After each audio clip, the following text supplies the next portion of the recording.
Assalamualaikum warahmatullahi wabarakatuh. Perkenalkan, nama saya Meisha Ika Cairani dengan NIM 22473007.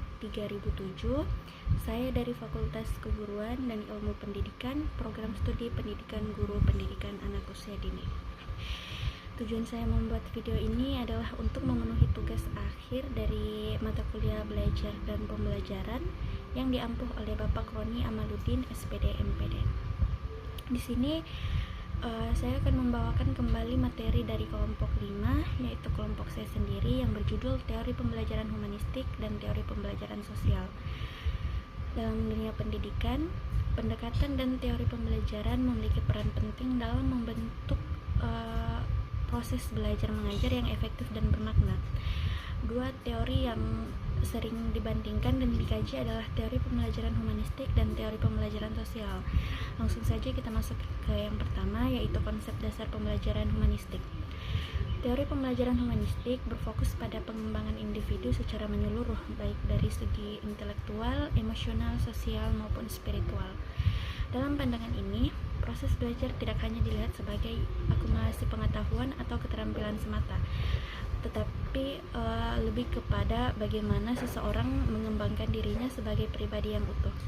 Pada intinya, teori pembelajaran humanistik menekankan bahwa pembelajaran bukan hanya tentang menguasai materi, tetapi juga tentang membantu siswa memahami diri mereka sendiri, membangun kepercayaan diri, serta mencapai kepuasan emosional dan spiritual.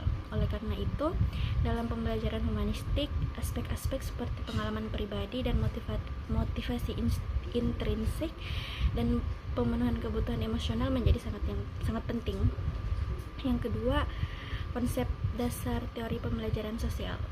Teori ini menekankan bahwa proses belajar sebagian besar dipengaruhi oleh interaksi sosial dan pengamatan terhadap perilaku orang lain. Dalam pandangan Bandura, individu belajar tidak hanya melalui pengalaman pribadi, tetapi juga dengan mengamati perilaku orang lain dan hasil dari perilaku tersebut, baik itu berupa penguatan atau hukuman.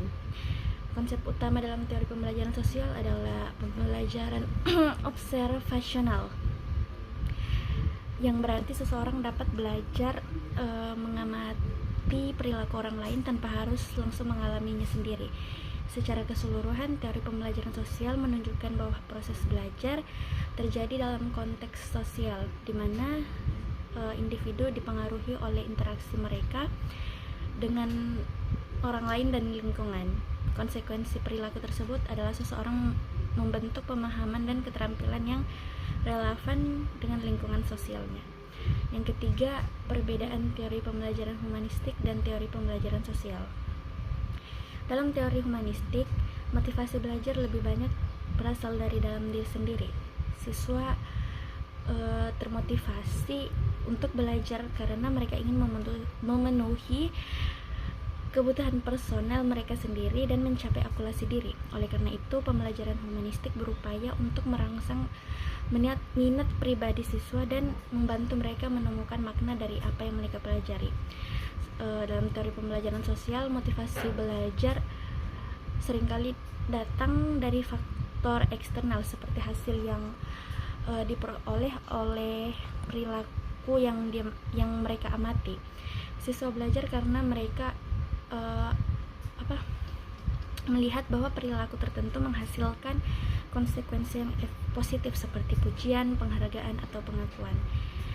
Yang keempat, penerapan teori pembelajaran humanistik dan pembelajaran sosial.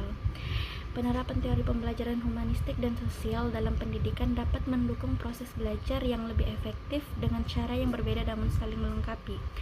Penerapan teori pembelajaran humanistik berfokus pada pengembangan individu secara holistik dengan menekankan pentingnya kebutuhan emosional, psikologis, dan spiritual siswa.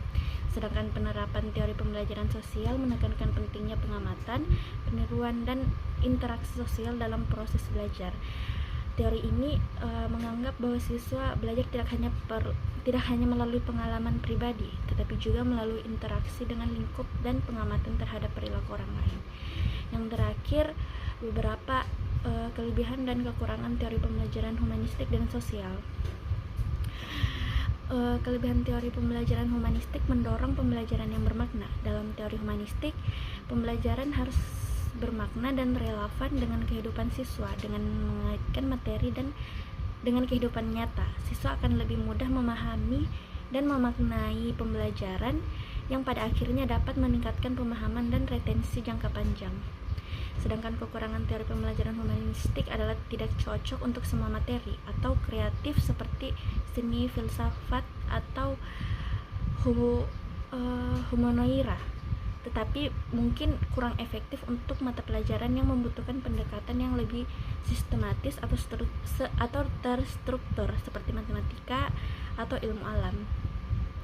Sedangkan kelebihan teori pembelajaran sosial adalah melalui pengamatan. Salah satu kekuatan utama teori pembelajaran sosial adalah konsep pembelajaran observasional dan modeling, di mana siswa dapat belajar melalui pengamatan terhadap perilaku orang lain, baik guru maupun teman sekelas.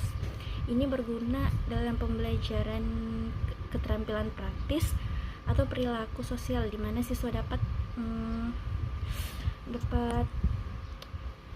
melihat bagaimana sesuatu dilakukan dan meniru perilaku yang sesuai. Sedangkan kekurangannya, teori pembelajaran sosial rentan terhadap pengaruh negatif.